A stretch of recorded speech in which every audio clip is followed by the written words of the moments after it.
Hey, well, welcome everyone. My name is David Covington. I'm with RI International and thrilled to be today's host for the Crisis Jam in this special crossover edition with the final day of the NASMHPD annual meeting. So welcome to all of you. Today, we're going to talk about mobile crisis teams. And SAMHSA frequently refers to someone to call or rescue and someplace to go. But the go here is not about the facility. The go here is about the mobile team, much more like a fire department that they don't look for the calls. They receive the call, they shimmy down the pole, throw on their uniform, and they get there as quickly and as safely as they possibly can. So I think today we're going to reflect on the radical difference between sort of an old school having a taxi available in town who may or may not get there within an hour or so in your rural community, to having the rapid scaling of Uber and being able to see where your car is as it's out there waiting for you. So let's jump right in, Karen, and let's have Brian Hepburn give us an introduction to this special edition, as well as the final day of the NASMHPD annual meeting. Thank you, David. It's a pleasure to be here today. For the individuals who are new to the meeting, who have been attending the NASMHPD conference, I want to welcome you. This meeting started about a year ago, started with SAMHSA's involvement, Richard McKeon getting it going, and has really evolved into this weekly jam that people from all over the country join. It's very impressive what has happened. So you have the leaders in the crisis movement, the 988 movement from all over the country that are attending this. And there's information that comes out every week that's so important to the planning within the individual states. So we're hoping by having the attendees from our NASMHPD meeting come to this meeting, they'll be able to see the importance of this every Wednesday meeting and be able to attend regularly. So I want to thank SAMHSA for their support and promotion of this effort. Also want to thank David Covington for his leadership. He turned this meeting into something very special, and we really appreciate his leadership. Wanted to also say to the regular attendees of this meeting, we have all of our papers for this year that are now on our website. Please go and read those papers when you have time. Basically, it's a continuation of our Beyond Beds theme, looking at before, during, and after COVID-19. But for the most part, the papers pertain to 988 and crisis services, and I think will be helpful with the planning going forward. So with that, let me welcome everybody. Thank you for attending, and turn it back to David. Thank you, David. Oh, thank you so much, Brian, and thanks for your ongoing leadership in this. And yeah, you know, I think when Richard and I were first meeting together with 15 or 20 people last summer, I was talking to one of the state leaders a couple of weeks ago, and I asked her if we had met before, and she said, "I'm one of your 270 closest friends." This is a growing learning community, and we're glad you're all here. And today, for the first time, by virtue of the schedule of some of our speakers, we're going to flip the featured presentation right out of the gate. So Karen, let's go to the next slide. And we also are doing our first panel. So, you know, we move along fairly rapidly, even with a featured presentation. But today we're going to start with Justin Chase with Solari, who leads the Crisis Call Center Hub here in Phoenix, Arizona.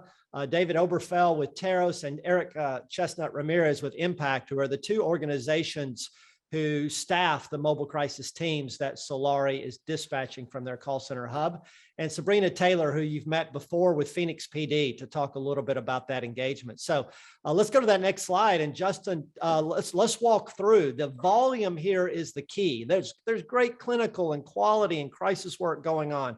There's peer engagement, but I'd love to focus, Justin, on the business components of this. And 28,000 mobile crisis engagements over the course of the last year, really going to non-secure settings, not to emergency departments, but to the community. Talk a little bit about this heat map, Justin. Yes, this is really our community-based response that you're seeing here. So this is excluding hospitals and emergency departments. This is the mobile teams going out into individuals' homes, responding to the community, parks, under bridges. These amazing teams and agencies do incredible work and willingness to go anywhere the need is. So 28,000 dispatches and heat map. The dots are actually, this is set up by zip code, so you can see where the heat map is focusing.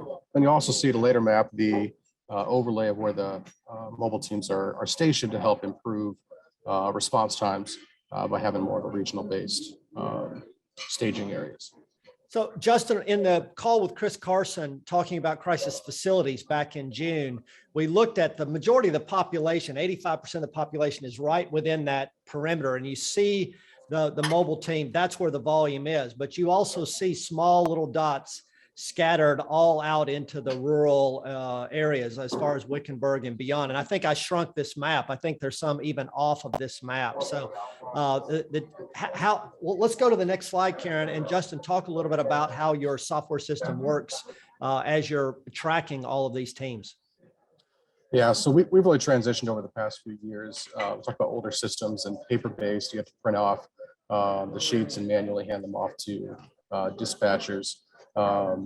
And for the process to then be read over radio, two-way radios, we've really, in partnership with the mobile teams, been able to create a sophisticated software platform to allow us to automate this process to really shorten the response times overall and create an environment that doesn't disrupt the clinical engagement that's taking place between the mobile team staff members and the clinical the challenges that can come with the technology or the processes. So this is an app-based product where we're able to communicate from the dispatch center at the crisis line with the mobile team providers out in the community. It allows them to be able to identify where they're headed. They can accept the dispatch. We have the safety checks capabilities that are built in here, so we're able to make sure that we check in periodically to make sure that they don't have any additional needs, so that they're maintaining safety in the event that we may need to have a first responder dispatched alongside. And then we're able to identify when they're on scene, when they're off scene, the clearing. This is all GPS based. So there's GPS units in the vehicles that are being dispatched. So as they get up on scene, we're able to visually see exactly where the vehicles are going, which is this slide right here. So what you see on the right side is a list of our available teams that can be dispatched. T's are for Teros, E's are for Impact. And then you'll see the dispatch teams in the kind of pink color, and then purple color will show you teams that are on scene. Yellow shows you in the dots vehicles that are in motion. We'll also know when vehicles are parked. And then you'll see hubs, the yellow circles are representing where we have multiple vehicles stopped at the same time, typically at their the base location that they're being dispatched out of. Justin, it looks like you're in transit right now. Is your circle moving? Are you in the airport? I'm in the airport, so I apologize for the background. No, it's great, Justin. It's great. So Justin, this is just Uber all the way. And that's the only way to manage this kind of volume. That's 3 mobile crisis an hour, every hour of every day of the entire year to get to that 28,000. What do you think the peak is, Justin? What's the highest record of mobile engagements at the same time? 15, 20? Yeah, I would say we're in that 18 to 20 range.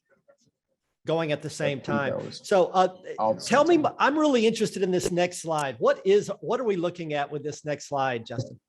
So the next slide really shows what we're capable of with regards to providing, we overlay the software on top of Google Maps. You can then say circumstances. This is where we're able to take a screenshot of where a mobile team was at an exact moment in time and zoom in on that location. So when this becomes helpful, say we're dispatching to a large apartment complex, right? We're communicating with the individual in crisis. We can then walk through the mobile team of where they're getting to.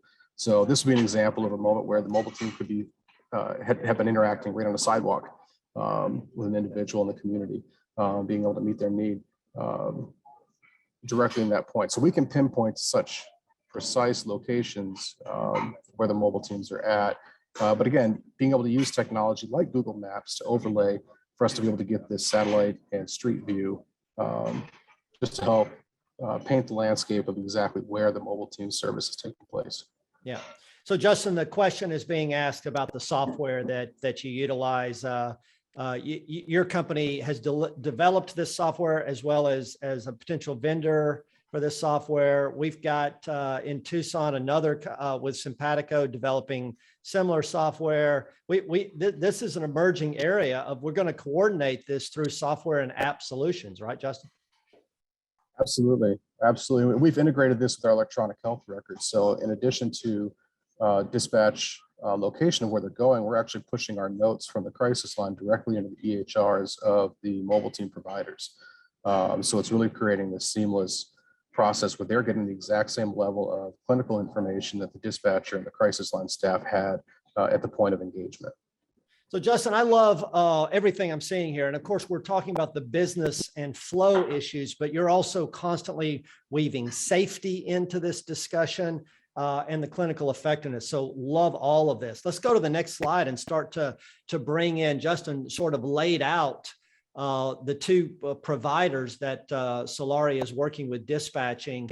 Let's start with David and Karen, if you can go to the next build, those primary locations where, and Erica and David, you both talked about 70-hour teams. I think the asterisk in the lower right is a 40-hour team down there in the more rural area. But these three major settings, and David, we'll start with you, the 13 70-hour teams right there in Central Phoenix. Why 70 hours? What does that mean? And tell us a little bit about the base, and then we'll get into the co-located and landing pads. My pleasure, David. Thanks so much. And good morning, everybody. So great to be here sharing our incredible system of care. When you see that 13 there, that's our Teros Health mobile team base. We're based in the urban center of Phoenix. Direct access to one of the freeways, so an artery for transportation throughout the valley. So we want to be expedited as much as possible, but also knowing kind of some of the population concentration. We tend to base right out of there. You'll see there's some other landing pads that we can actually spread throughout the valley. So when our teams are out and about, they can actually locate from one of our landing pads to stay regionally located should another call come out in that region. So that still enhances our response time.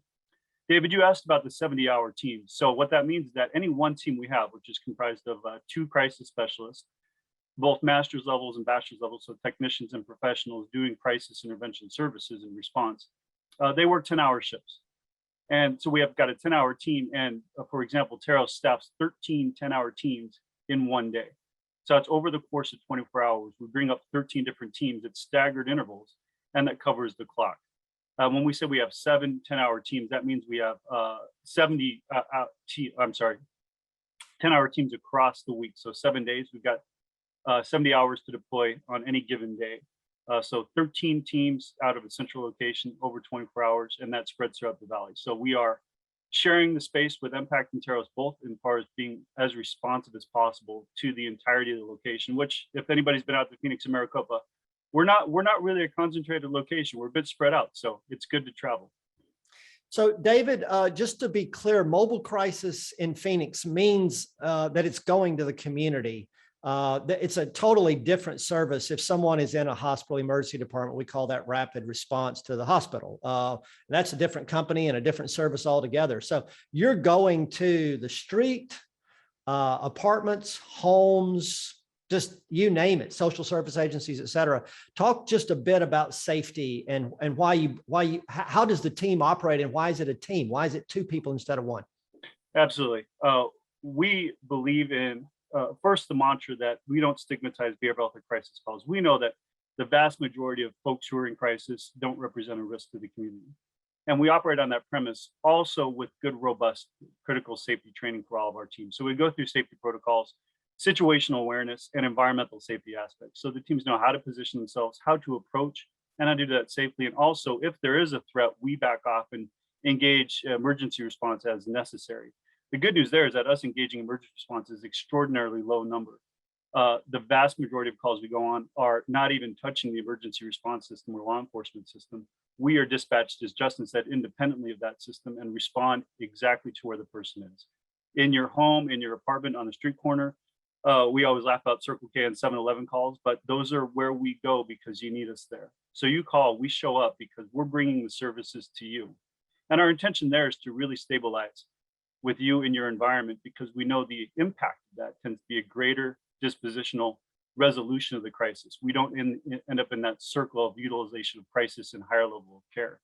So we do that well, and we destigmatize the nature of risk, and we assess through training should there be any risk available. So we like to say we're at your service anytime, anywhere. Love it, David. And David, I know you were on NPR recently, locally around some of this work. If you don't mind dropping that link into the chat, and let's bring Erica Chestnut Ramirez in here, your counterpart leading the impact services. Erica, you made a statement a couple of years ago to me that mobile crisis is, you want it to be like two old friends showing up in this emotional, toughest day of the year, toughest day of your life, as opposed to something different. What would you add to this equation as we're talking about the challenges of staffing this kind of volume, Erica? Sure. Thank you, David. I appreciate it. And thanks for having us today.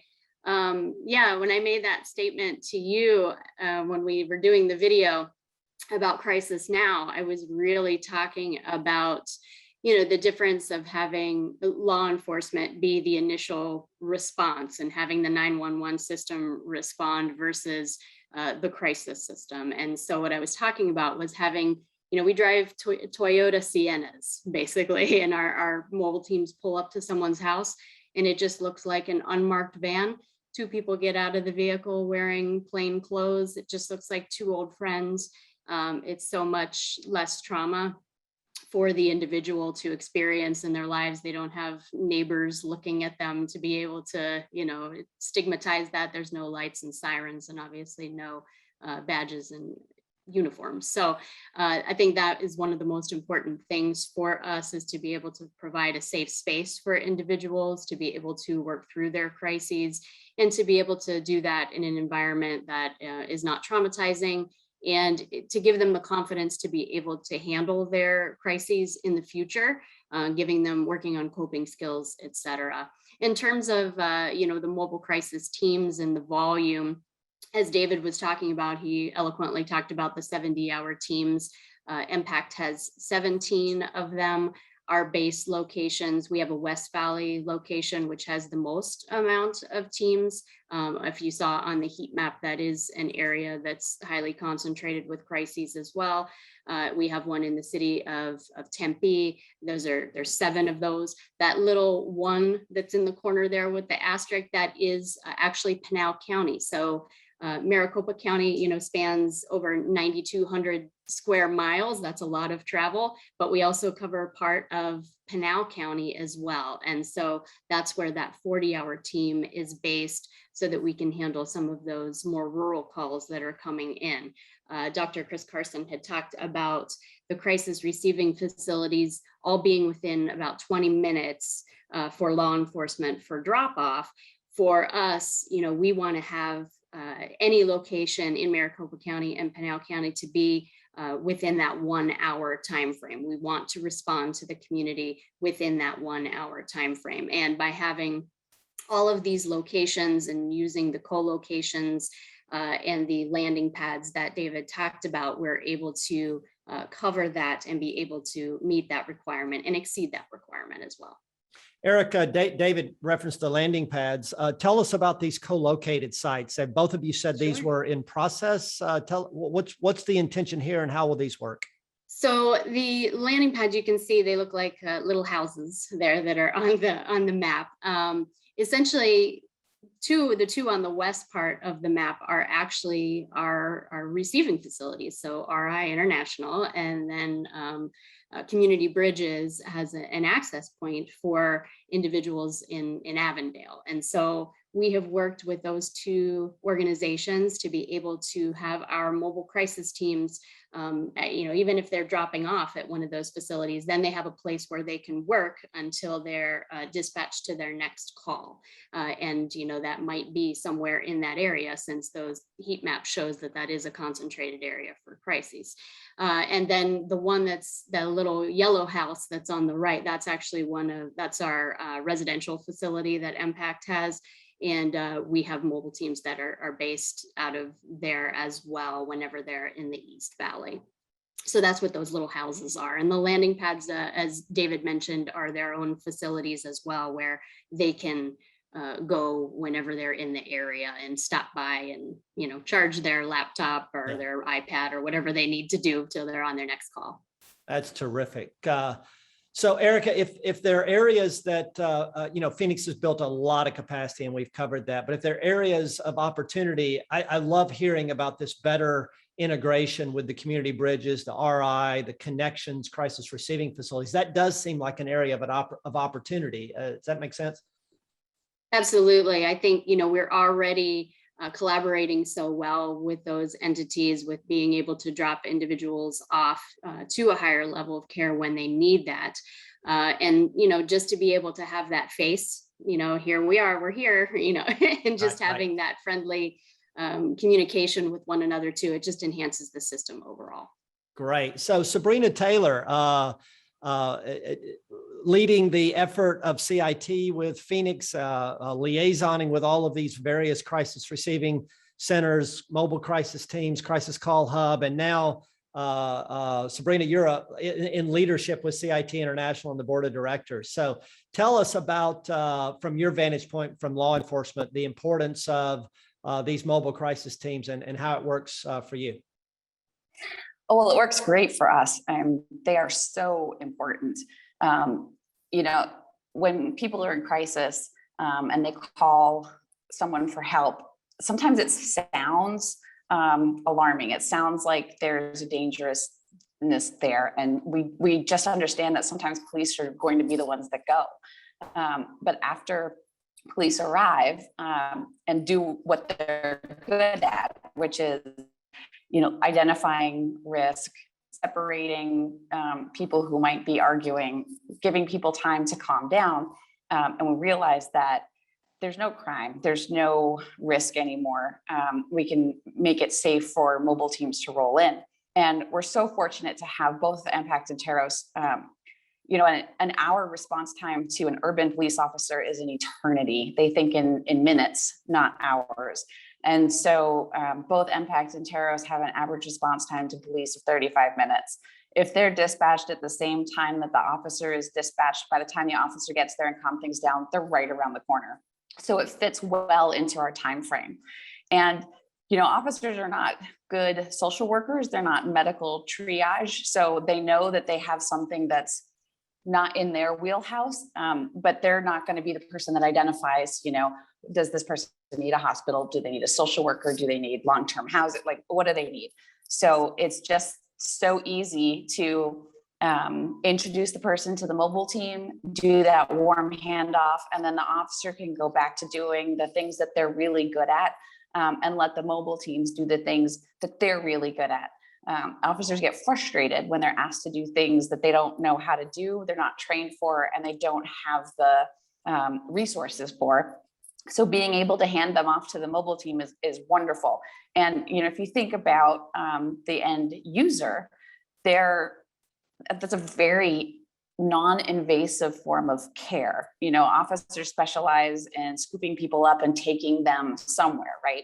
You know, maybe not to jail anymore, maybe it's to a hospital, but, you know, if you just need somebody to talk to, why are you going to a hospital? So the mobile teams afford a much more humane access to the appropriate level of care. Terrific. Thanks so much, Sabrina. Hey, quick question for David. David, we talked about 28,000 a year, and you're dividing those between Impact and Teros. About what percentage of the time, in your experience, do we need law enforcement initially on the scene? How frequent is that occurrence?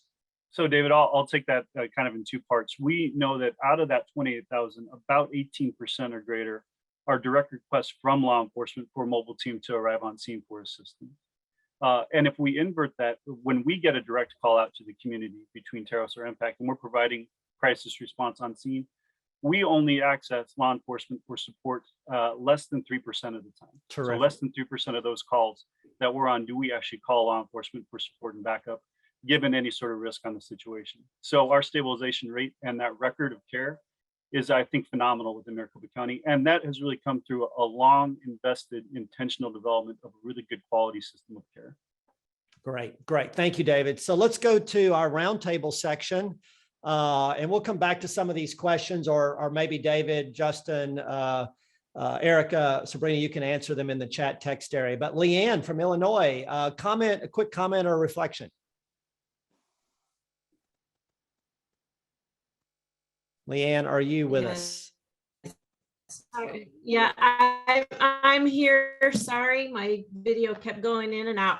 No, you're good. Thank you so much. This is really very interesting. One of the things that I'm thinking about for build up mobile crisis response statewide is it seems like you have a couple of different business entities that are working very closely together. And I'm wondering if you can talk about, is there overlap in your coverage areas? What was the process in facilitating how those two entities came together to make sure there's coverage everywhere? Yeah. So let's have that addressed in the text and chat, just given our time frame. But look, these are the key questions of process and business, and there's different ways to sort of handle that from a software vantage point. But let's go to Tanja from the consumer experience. And again, Justin, if you're still with us, I know you were in the airport, but if you can speak to Leanne's question in the chat text. Tanja, tell us a little bit about your perception being a person who's been there in crisis with law enforcement on the scene. Yeah, so, being my own crisis about 6 years ago, I was able to watch when it does not work, when you don't have a mobile team that, comes on the scene, and how it could have went bad for me personally on so many different levels, having someone who was trained and having someone who's not, and the chaos that went with that. It could have ended up really bad. But look, just Saturday, we had a situation where we had to go out on a crisis run through our organization. And this young guy, African-American, who had just got out of treatment prematurely, was back on the street. His family called us, and we were able to find out where he is. He had a large red machete with him, and he said he was the Black Messiah. So I knew how this could turn out. So I called the chief myself and said, hey, can you send help? They came 8 deep. They asked the questions that most law enforcement agencies ask. They did their job, harm the self, harm the person. He said no. He said he was the Black Messiah, and he knew who the president was. So they was like, our work here is done. He answered the questions. There's nothing else we can do. Clearly he was psychotic, but they did their job. And so we were not able to get him to the necessary help that they need, because there wasn't a coordinated connection. There was not a cohesive system like you guys are talking about. And we were able to get the machete from him before the police came, because we knew if that would have happened. Right. Yeah. But then the next day he ended up going back, being back out on the street, getting a weapon, and he ended up being arrested. He's now in our parish jail that we're trying to get him out. So everything working together, everybody knowing what the other person does is really going to be legit. And that's what's going to make this work.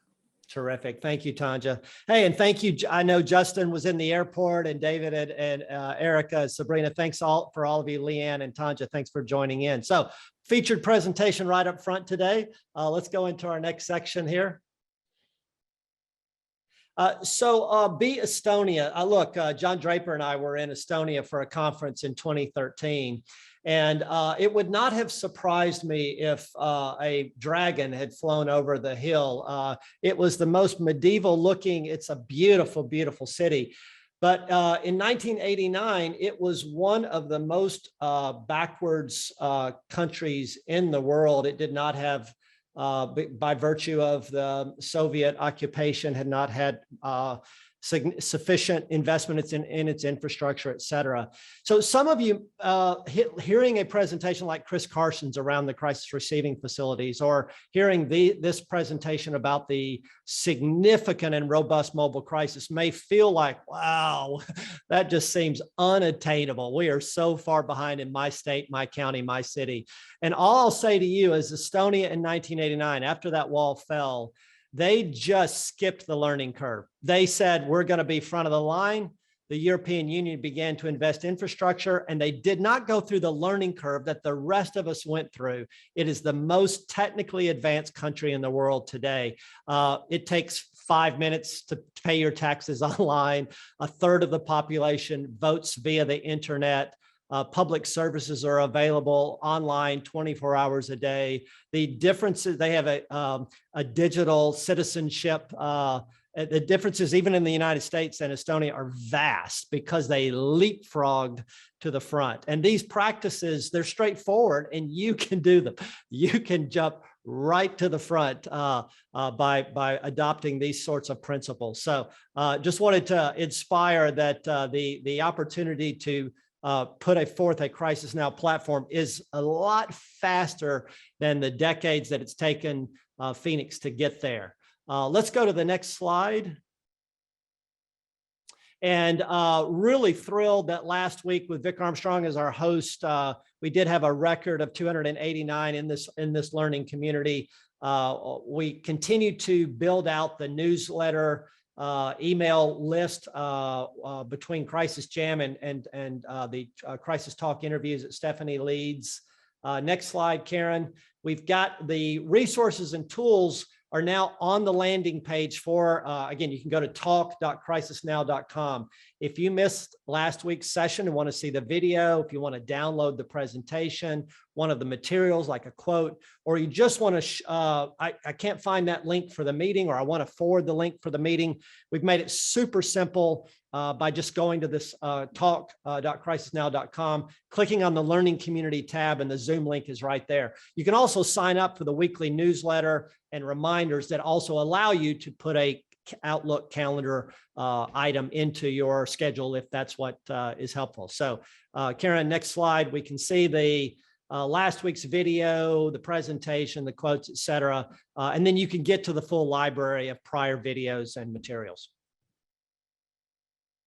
Today's quote, I thought I would take a stab at, for those of you who are familiar with the Crisis Now framework of these three core elements mapping through to what we see on the emergency medical side with 911, ambulances, and hospital emergency departments, the same services here, call hub, mobile teams, and crisis receiving centers. That Crisis Now framework, which is the chassis in the SAMHSA National Guidelines, really comes from a quote, or at least the title of that comes from a quote from 2006 that was part of the statewide crisis and access line implementation. There was a focus group in South Georgia, and a woman in that group, she essentially said, services have been organized around your, and by your, she was talking about providers, around your Monday through Friday, 8 a.m. to 5 p.m. convenience, not about our convenience. But she said a crisis has no schedule. So when the Action Alliance first put together the Crisis Now framework, we sort of abbreviated a crisis has no schedule to Crisis Happens Now was the first name of that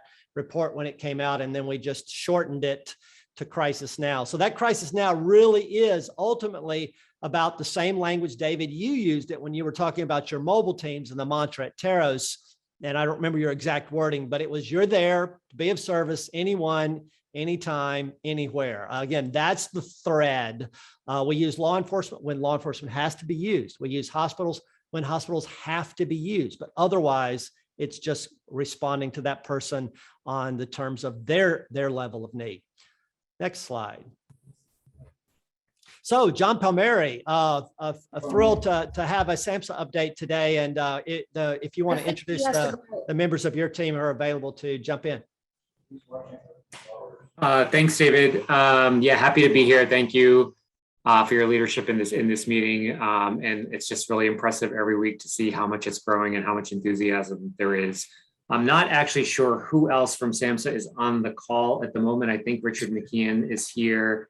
And then our team, as you mentioned, the 988 team is growing really every week. And so Eitan Raskus is still on the team. Kate Galatas from the CDC on detail, who's helping out with our communications. And then Becky Zornick, who's doing a lot of work on policy advice and project management. They're all essential parts of the team. And we're continuing to look to expand, recognizing the sort of mammoth tasks that are in front of us with respect to 988 implementation. I will just highlight a couple of things from our perspective, the team's perspective, in terms of sort of the kind of pillars of activity that we're working on, just to sort of ground the work that we're doing, and also to signal some increased kind of granularity that I think this group can expect from SAMHSA in the coming weeks to months in these areas. And so the first is around coordination across the federal government. So that is where a lot of the reporting falls, the reports to Congress that people have been asking about that remain in the clearance process, which I know sounds like something we say every week. And I'm hoping that they will come out of that process in fairly short order so that we can actually get some real movement in that area. The second pillar is really related to kind of operational readiness for 988 implementation, both within the Lifeline network and across states. So this really involves looking at data, making sure that the appropriations that we do get to support the Lifeline have the biggest impact, making sure that we're providing technical assistance, in partnership with NASHPD and other partners for states and call centers to be able to implement effective services, coordinating with emergency medical services and law enforcement as well. The third pillar has to do with sort of Kate's world, which is related to messaging and communications, a lot of planning activity on that front, really thinking about an approach to audience research, developing content, both for the near term and the longer term, branding and partnership dissemination, among other tasks in the communications area. And then the last pillar of the four really has to do with sustainability, looking at sustainable funding sources, service models, integration of services across the crisis continuum, workforce development, again, among others. And so, as I said, these are kind of four very broad, high-level areas that SAMHSA is very invested in. And as we sort of have more granularity and achievements in these areas, we'll be happy to share them in the coming weeks and months. And Richard, are you on the call if you wanted to add anything, or anybody else from the team? Sure, I'd be glad to. I'll just mention two things. So one is that the administration has requested of the Congress, I think as everyone's familiar with, the President's budget requested $102 million for the National Suicide Prevention Lifeline. Because of the likelihood of a continuing resolution and not knowing how long a continuing resolution might last, the administration has requested the Congress use a process called anomalies, which allows the executive branch to make decisions where all funding is not exactly flat.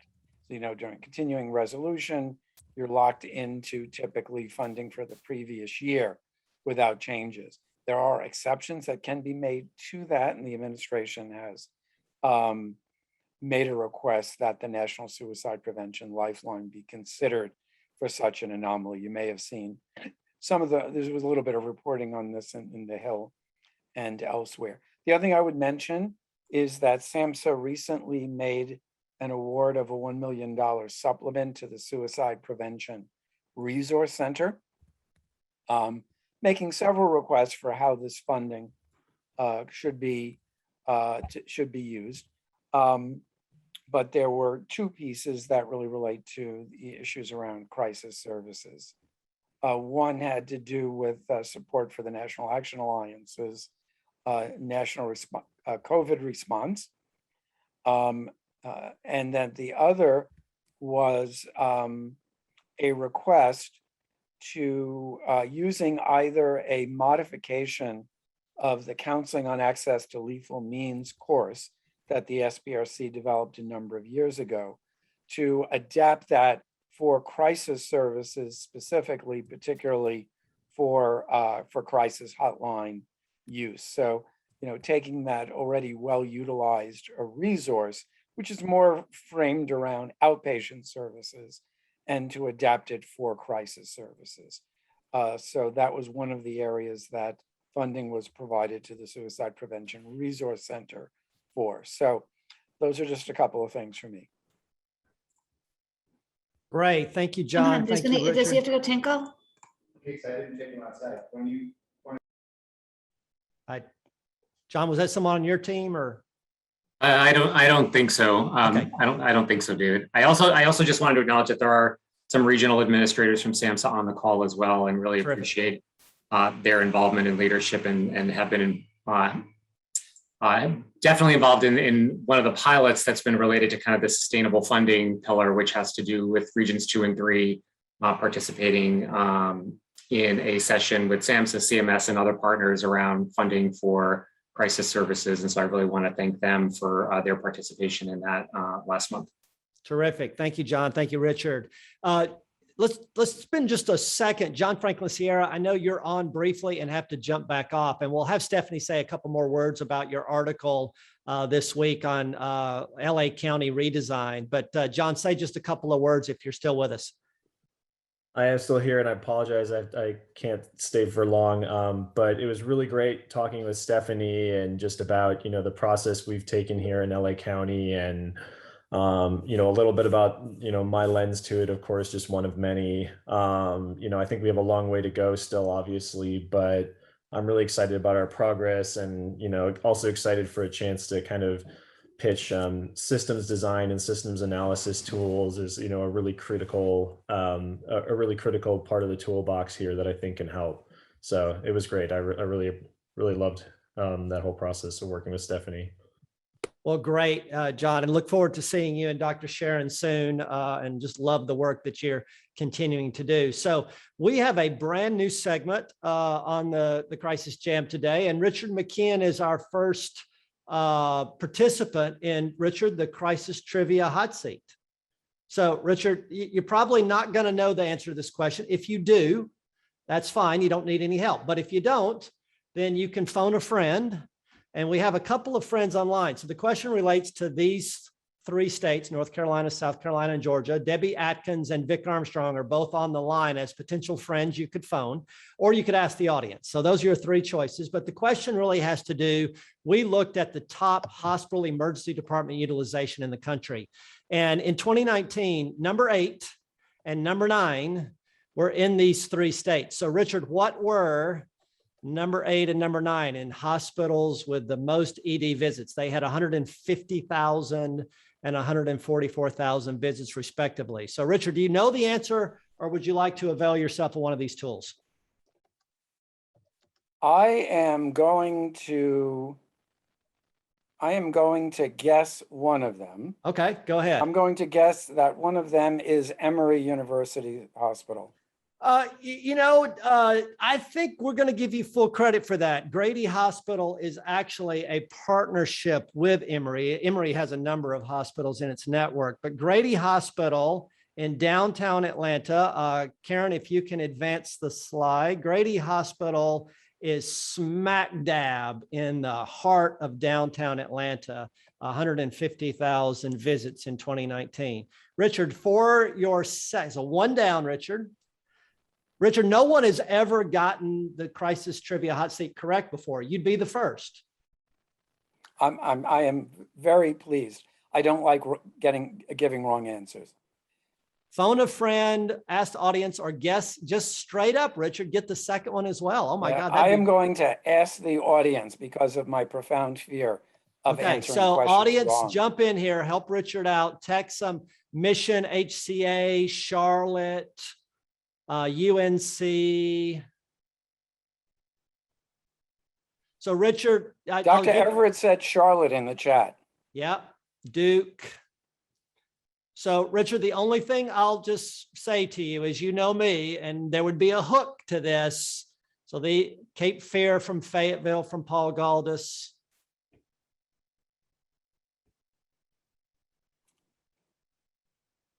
Okay, I am going to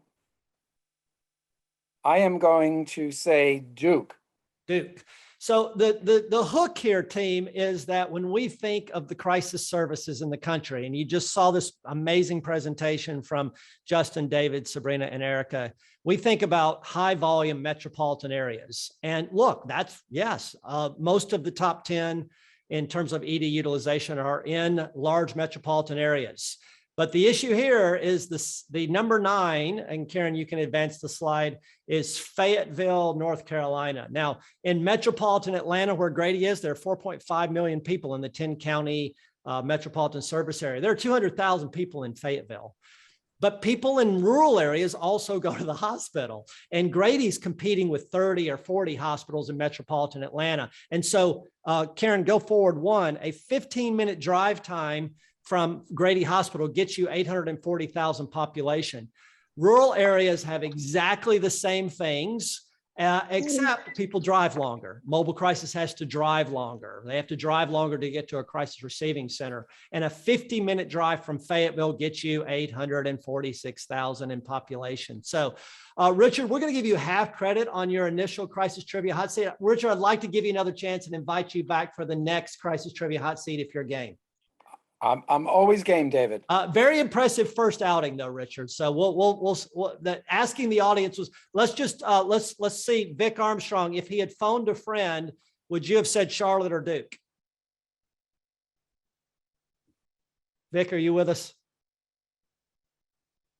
I'm sorry. Yeah, if he had phoned me, I would have given him Charlotte, so I would have been wrong. But I'm biased because I live in Charlotte. Fair enough. All right, so let's go on to the next slide. Thanks for participating, Richard. Really, you got one of those. Stephanie, you want to say just another word about the interview with John Franklin Sierra? We just love this systems engineering approach and the vision that Dr. Sharon have in LA County with, again, we talk about population. Here we have 10 million people in LA County, 80 PSAPs for 911. This is 80 cities within that LA County. Talk a little bit, Stephanie, if you would, about your interview with John. I think one of his statements at the very beginning, he said, good intentions alone won't solve systemic issues. And what I'd like about this particular piece is it really looks at LA County. And I talked to him about innovations like that scene in Austin, where you have clinicians on the actual 911 floor. And he said, that doesn't work in LA County. We have 78 PSAPs. And so he talked about connection that needs to happen with 911, but also between D.D. Hirsch, which runs the 988 call center, and where he works, the Department of Mental Health, which dispatches mobile crisis. In that original diagram that he's shown us before, it shows that there was a lack of connection. Even though they partnered, there was a disconnect there. So it's not just this connection that has to happen with 911 and first responders, but also that it needs to be re-engineered within the behavioral health system itself. And then we talked about, I think this really got me too, I've done a lot of interviews about 911 and making that system, the connections there and how often calls drop between the call centers and 911. And what he's talking about and what he hopes happens in LA County is that that the call center would actually be on the same PSAP platform, not that it would become a PSAP, but that you wouldn't be transferring a call. You would actually be linking. And in LA County, the PSAPs have a screen because they have to transfer to one another all the time. And they would be able to say, okay, press D.D. Hirsch, and automatically a call taker or call counselor from D.D. Hirsch would get on the line. And that really, really helps to make having them on the same platform, what that can do for a system. And for people who need care, it changes the game. Yeah, and as I remember him talking about that, Stephanie, when those call centers and the PSAPs connect, the data is going with it. Correct. So it's not just a warm transfer kind of a connection. It is a unified platform across those 80. Yeah. So great stuff, Stephanie. Thanks so much for this work. We want to continue to bring attention to this story as LA County is they've got a vision. Dr. Sharon is partnering with multiple aspects of county government, and they are investing in driving it forward. Next, and Steph, are you back in New Orleans? Yeah. As of Monday night, and then kids didn't go to school today because there's another tropical storm, Nicholas. I'm like, this is enough. I'm done. Oh, my goodness. Well, glad you're home and safe. Thank you. Next slide. We have a new. Actually, more than we talked with both NASMHPD and SAMHSA about the potential for some, call them subcommittees. The Crisis Jam's a show, so we're calling it a spinoff. I really appreciate Matthew Goldman bringing up that idea. Matthew, I couldn't find a picture of you for the introductory slide, so here we are, Back to the Future. The segment is called Smart Talk, and Matthew, you had a lot of different ideas for the name of this group, but it's a research and evaluation spinoff of the Crisis Jam with a monthly meeting kicking off on Friday, the October the 8th. So Matthew, you're thinking this learning committee will at the beginning meet monthly? Yeah, thanks so much, David, and really excited for the opportunity to get to start hosting the first of what might be additional spinoffs for this learning community, focusing on research and evaluation. I just wanted to frame this. I mean, we know there's a significant need for research and crisis services. There's a need to establish clinical standards and best practices. We need to set benchmarks for quality indicators and accountability mechanisms, especially around some of our priorities for systems like diversion and post-crisis linkage. These are key issues. Part of the reason for creating an evidence base is also to justify financing and reimbursement from payers, which of course is a major pursuit of this community. And we need to ensure equity goals are actually being achieved by reliably measuring race and ethnicity in our data and using that to stratify our various evaluations. Terrific. And so the purpose of this spinoff learning community, and also I think on these Crisis Jams, we'll do a monthly kind of few minutes check-in to pitch what's going to be discussed in the learning community, is to have some featured speakers. So hoping to pull people in from NIMH, SAMHSA, and other leaders who are really leading the charge on crisis quality and evaluation. We'll also announce new publications and opportunities for research funding, strategies to engage academic partners, all with the intention of being able to align more rigorous research with existing quality improvement efforts. There's so much good data out there, and hopefully we can leverage some of that data to get better consensus around crisis metrics and benchmarks, and also help advocate for data infrastructure to really support high quality improvement and evaluation. So that's the idea of this. Excited for Smart Talk. We'll bring it back to the future, and looking forward to helping lead this effort. So let's look at the matrix, and this is a beginning point, Matthew, as well as we're probably missing some body of work that's already out there as you're putting this together. But before we do that, Karen, can you say a couple of words about, people are asking about attending this. Where are we going to provide the information on how to attend this new spinoff of the learning community? We are in the process of getting that added to the 98 Jam landing page, so that'll be available soon. And we'll also include it as an update, the link and the reminder emails that we're sending out for the 98 Jam. So if you're subscribed, you'll receive it that way or by going to the site. Terrific. So Matthew, over the last 16 years, SAMHSA, Vibrant, and the Lifeline, the work of Maddie Gould and the now deceased John Califat has changed the field. And yet that work is one of 44 blocks that you're laying out as a starting point of the kind of work that you believe needs to be done in a national consortium. Tell us a little bit about this framework that you're proposing to guide the work. That's right. And definitely appreciate the disclaimer, David, that I'm sure that I've missed something, because this is a huge amount of literature that we're trying to span here.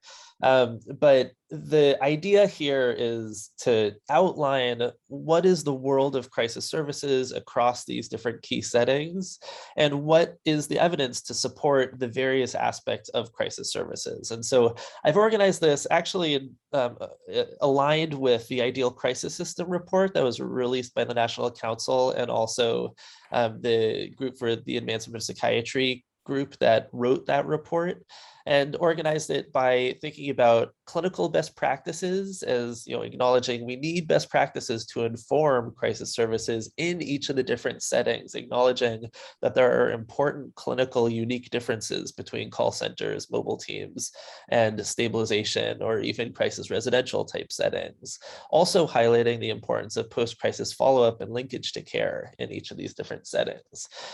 Also, of course, there's been more focus on things like ED and cost reduction, ED diversion and cost reduction, where you can see there's more evidence in that row. But we see the gaps start to emerge as we kind of zoom out and say, boy, there's we've got that amazing body of research around suicide prevention lifelines in the call center context.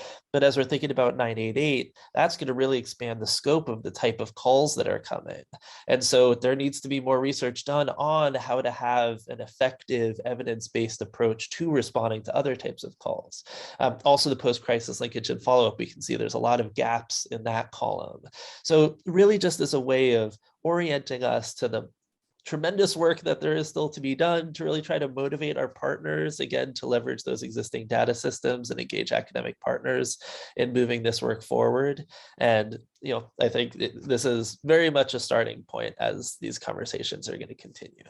Yeah, thanks for spearheading this, Matthew. And we've had a dozen of you who are top international researchers in this space already participating in this, and we'll want to grow that group in this spinoff. So thanks to Matthew. And again, we'll have updates on that and more information about how to participate at the kickoff meeting. Next slide, Karen. So we've been using this tsunami slide to talk about the political will and the investment. Sarah Corcoran, you've given us a new little framework, and you're just going to tee this up. We're running close to time here, but give us a quick overview of the slide that you're going to share here, Karen. Yeah, absolutely. And thank you, David. And thank you to Audrey on the guide consulting team. We realized it was getting a little difficult to try to keep things straight. So we tried to put together a graphic that we can keep updated as things evolve. Just to quickly point out, in this top left corner, the House Energy and Commerce Committee is finishing its markup for the reconciliation bill, which does include some very specific lifeline funding. And then in the bottom middle bucket as well, there is a mention up to a Senators Bennett and Cornyn RFI, a white paper that was released last week. And the link to that is on the Talk Crisis Now website, if anybody wants to look at that further. But I will save some time for the next speaker. Great. Thank you much, Sarah. And we certainly hope to have Kendall back. Next slide, Karen, with the Bipartisan Policy Center. But Kendall, you've taken a first stab at quantifying what's in our tsunami slide in much more thoughtful detail and structure. So we've got about a minute, Kendall, for you just to set this up a bit. And again, we'll look forward to having you back to talk more about your efforts. Awesome. Thank you, David, for allowing us to speak today. As David said, I am Kendall Strong. I'm here in DC with the Bipartisan Policy Center. So basically, as part of our work, we're developing policy recommendations for Congress to try and close those gaps between the official go live of 988 as mandated by the federal government and the resources that are actually available on the ground. Of course, a big focus here is going to be financing that continuum. So as you can see, we've created this visual to explain the resources that are currently available, as well as the gaps, and help us determine where any recommendation would have most impact. Now, I'm not going to go line by line here, but I want to point out two things very quickly. One, we expect that several of the numbers in the federal funding line are going to see big increases in FY22, which is great. And two, the column with the most federal funding options, that stabilization, also seems to have the most options for tackling those gaps. So to us, this visual really highlights where some of those big financing challenges are, and that is the call centers and the response teams. Of course, as we all know, emergency crisis response intervention simply does not function without those two pillars. I'll stop there, but we welcome feedback, and I'm going to throw my contact information in the chat. But thank you so much, David, for allowing us to speak today. Great, thank you. And I apologize to Natalie and the AFSP team. We're just short of time, but let's go to the next slide, and we'll go to that Nevada data slide, Karen. The crisis calculator that's available on the website and the work that NAMI and Vibrant have been doing to track state legislation. Stephanie, you want to just say a quick word about the amazing effort with your Nevada team? Sure. So Senate Bill 390 was just passed this past legislative session in Nevada with bipartisan support, sponsored by the Senate Committee on Health and Human Services. Does a number of really big things. So the first is using model legislation from NASHPD. It establishes a fee as well as a sequestered fund to pay for 980, as well as all of the continuum services under crisis. And it also establishes the opioid settlement litigation fund and explicitly calls out enabling legislative language to allow for the possibility of some of those funds to be used for 988 and the crisis continuum. Great. Thank you so much, Stephanie. And thanks to all of you for joining us today, especially our NASMHPD overlap partners. And you should have received a link literally in the last 30 minutes so that you'll be exiting this group and then going back. Next week, Dr. McKeon, we have Dr. Jerry Reed. Richard referenced the journey of suicide prevention. So thank you all for joining us and look forward to seeing you next time.